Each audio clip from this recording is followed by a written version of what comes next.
Hey everybody, welcome back to Elysium. Today I wanted to go over the artwork for the 5th edition Tsimizce clan pre-constructed deck. And as usual, well, let me first talk about what I'm looking for in a Tsimizce. These guys are the Slavic vampires. They have the discipline called vicissitude, which allows them to sculpt flesh, both theirs and other people's. They can use that for torturous reasons, and they can use it to make themselves look different.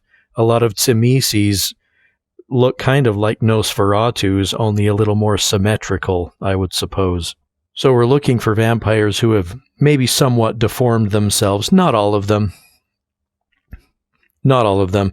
But it's sort of their thing. They're sort of these sadistic vampires who are very good at torturing and also known for reshaping their own bodies to be either more sensual or more intimidating, more dangerous, etc.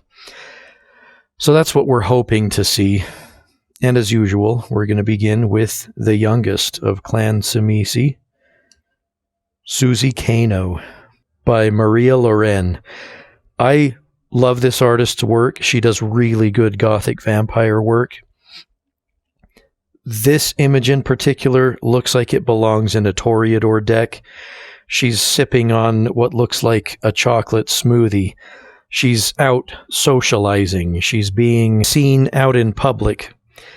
She doesn't look like she minds being seen. She looks very well taken care of. Maybe that's how she's altered herself to look a little bit more human, look a little bit less vampire. And I guess in that regard, I can accept her as a Tsimizce. Not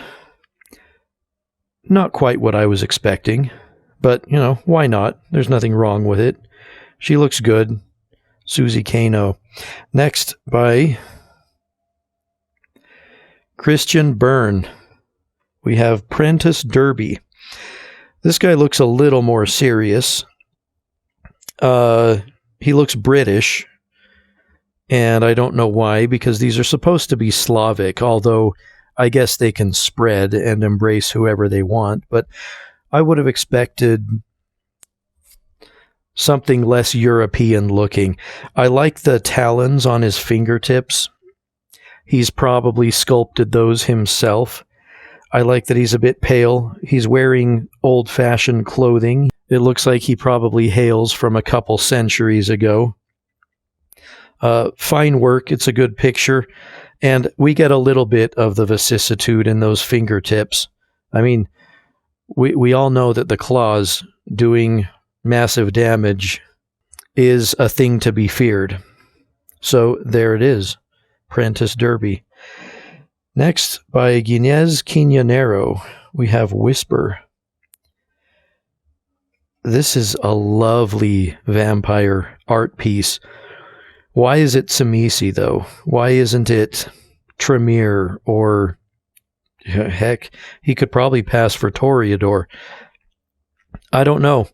So far, I'm not overwhelmed by the sense of vicissitude and these vampires having reformed themselves, having made themselves look frightening, like the Tsimizce that you meet in Bloodlines, the computer game. He is all kinds of changed, and his whole thing is that he makes little monsters out of people. And so I don't get that vibe so much from these Tsimizce. I'm a little bit irked that these are Anarch and not Sabbat. If any clan should have the entire clan be Sabbat, it would be Tsimizce. So I'm a little let down at that. Tsimizce being Anarch is like Ventru being Anarch. It's like, no, you're the poster child of that sect. So you don't get to be Anarch. They should be Sabbat, and it's disappointing that they're not. But it looks good. I really like the picture. I like this character. I like the artist's work normally. So he looks good. I don't feel like he's a Tsimizce, though. And that's okay. They don't all have to be deformed. But beautiful, beautiful. I love how brooding it is. I like how his eyes come out from the shadows of his eyebrows. Like his eyes are shrouded in black, but you can see this amber color. And his eyes are everything in this picture. The blood red lips. This is fantastic. It's very dark. It's very gothic. He looks dangerous. Beautiful, beautiful vampire right there. Next, by Heather V. Kreiter, we have Clara Hjortshaj. I have no idea if I'm pronouncing that right. It sounds Scandinavian, Swedish, Finnish, something like that. I'm sure I'm in the ballpark. Why is she in a wheelchair?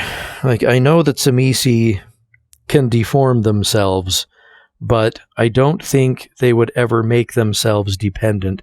They're a rather proud clan. And they have this heritage that goes all the way back. Count Dracula, in the lore, is a Tsimizce. And they sort of have that air of aristocracy, kind of like Ventru. In fact, I heard the developers were going to say that Dracula is a Ventru, but it didn't quite work, because he's got all these shape-shifting abilities that Ventru do not have. So he's a Tsimizce.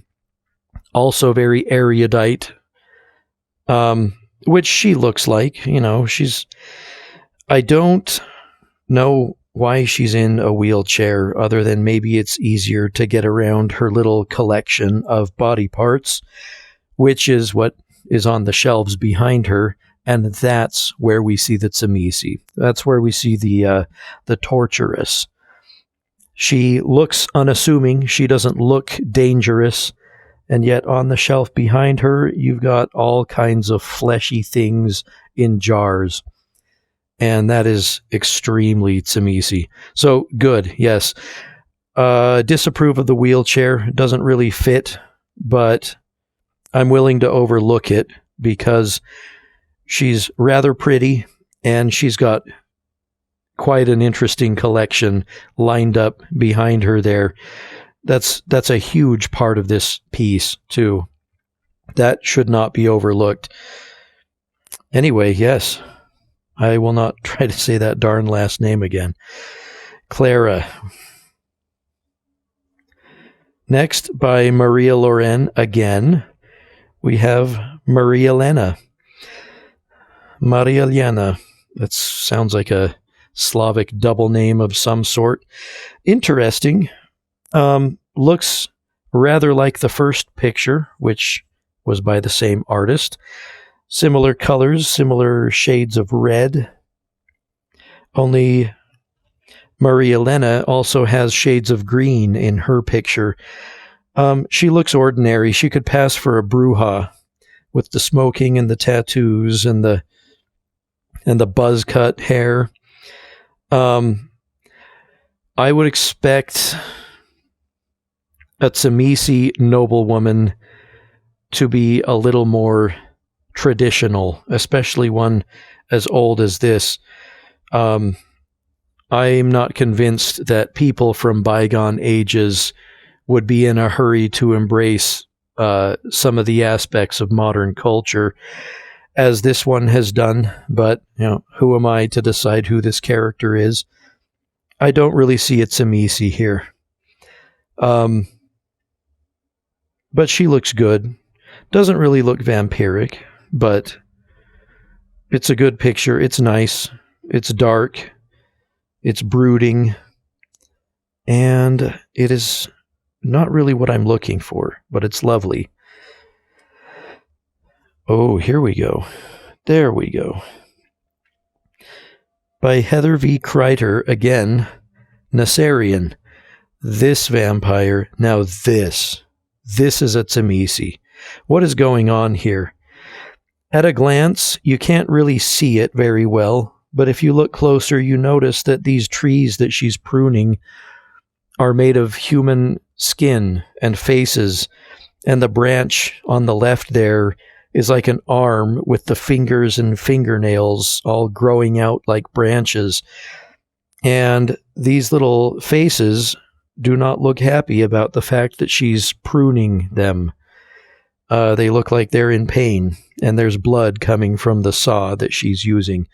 She is not cutting trees, ladies and gentlemen. She is cutting a tree that she made out of people, and they are still alive. That's an extremely Tsimizce thing to do.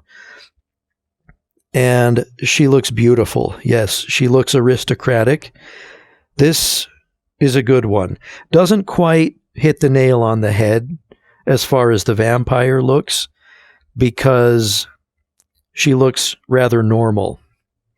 But I will accept it as Tsimizce because of what she is actively doing in the picture. Wonderful. Wonderful.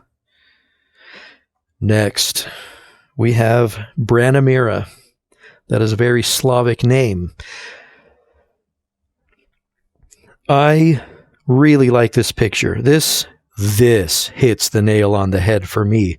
Look at that face. That is a Tsimizce. That is a vampire who looks like a Nosferatu by choice. Deformed by her own desire. And it is a she. Branimira is a Slavic female name. She looks terrifying. She looks very gray, very dead, very vampiric. I love the rows of shark teeth that she's given herself.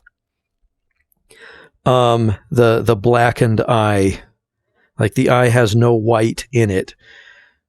Oh man, this is great. The colors, in my opinion, I can't think of colors less vampiric than pink and purple, but it seems to be a color palette that we see recurring through many of these pictures. I think the colors are rather ugly. I think they could have used better than pink and purple. In this picture specifically, though, it gives it a surreal look. It looks like she's in your nightmare, and it looks good. I'm just going to make clear, I don't really have any tremendous complaints about this picture. This is probably the best Tsimizce that we've seen so far out of this deck. Looks great, looks very Tsimizce. She's definitely done things to herself, and she looks intimidating and terrifying. And this is a Mark Kelly. I should have guessed. I think I've noticed by now it's typically Mark Kelly that just splatters his artwork with hot pink and purple. And I wish he would stop, because he is a very gifted artist. I love a lot of his work. I don't really care for the pinks and the purples, though. That needs to go away. But this is great. If I were to play Tsimizce, these vampires are my only options for the time being. So yeah, that's Branimira. Next we have Angel Guerrero. Maybe I should say Angel, because Angel is the Slavic, specifically Russian pronunciation of angel, and he's got a rather Mexican last name, and he looks rather Mexican. I love the tattoos. I think there's a good chance that he did not use needle and ink for that tattoo. I bet he did it to himself with vicissitude. I could be wrong. Maybe he was tattooed like this before he was embraced. Maybe he's a Maori tribesman. Except we know he's not, because he's the Baron of Ciudad Juarez. I'm certain I'm mispronouncing that. I don't speak Spanish. I am not confident in my Spanish pronunciations, but I like him. I don't know why he's Tsimizce. He looks like he'd make a very good gangrel, in my opinion. I don't see his place in this deck among these vampires. So that's it for him. I mean, it's a very dark picture. I'm not certain what he's holding. It looks like it could be a heart or Maybe, no, it's a skull. He's holding a skull with the calvaria removed, like it's a cup or something. Okay. That could change my opinion a little bit. I think a Tsimizce would drink blood out of a skull cup. So that makes me a bit torn on this one. He could be Tsimizce. He could be Gangrel. Except Gangrel aren't really known for making trophies out of body parts the way Tsimizce are. Maybe some Gangrels would, but this guy clearly has. He looks good, though. And he's just what you get if you buy this pre-constructed deck. Angel Guerrero. Last of all, by Amy Wilkins, we have Adriano Manawara. What on earth am I looking at? So, if you've seen some of my other art commentary videos before this, you know that I'm a big Amy Wilkins fan. I think she's a genius when it comes to how she will show vampirism without necessarily showing fangs every single time. This is an absolute miss for me. Why am I looking at a construction worker sitting in the noonday sun at break time? I am, what? Just utterly baffled and confused. Like, this is the last one. This is the oldest of the Tsimizce from this deck. And he doesn't look even remotely like a Tsimizce. I'm supposed to believe that these vampires from this proud nobility of Slavic heritage who drove off the Turks is going to be a construction worker. Why isn't he pale? Why is he dressed so ordinarily? Like, I don't think that Tsimizce really care about fitting in. That's why they should be Sabbat. This is just not it at all. Very good vampire. I mean, you look at the card, he's got all the good stuff. This is a very good vampire to play with. The artwork is completely off for me. Just swing and a miss. Not even close. This is not what I'm looking for, and it's rather disappointing. I would have been a little more forgiving of this if it had been the first couple vampires, but to have this be the big, powerful vampire that you get in this deck, that's quite disappointing. I am not accustomed to Amy Wilkins disappointing to this degree. But that's it. That is it for Clan Tsimizce. I appreciate you guys watching. Take care.